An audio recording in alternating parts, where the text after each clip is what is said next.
আসসালামু আলাইকুম প্রিয় খামারি ভাই বোনেরা, আশা করি সবাই ভালো আছেন। আপনাদের যাদের অরিজিনাল মিশরীয় ফার্মি ডিমের জন্য নিতে চাচ্ছেন আমাদের সাথে যোগাযোগ করতে পারেন। এগুলার বর্তমান বয়স 5 মাস 15 দিন। এখন পর্যন্ত 50% বা 45%-এর মতো প্রোডাকশন এসেছে।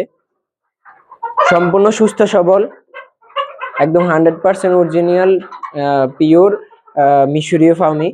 যদি ডিমের জন্য আপনাদের প্রয়োজন হয় আমাদের সাথে যোগাযোগ করতে পারেন। পরিমাণ 200 পিস, যে কোনো জেলাতে ডেলিভারি করা যাবে শর্ত সাপেক্ষে। চাইলে আপনারা আমাদের খামারে এসেও নিয়ে যেতে পারবেন। 2 মিনিট ভিডিও হইলে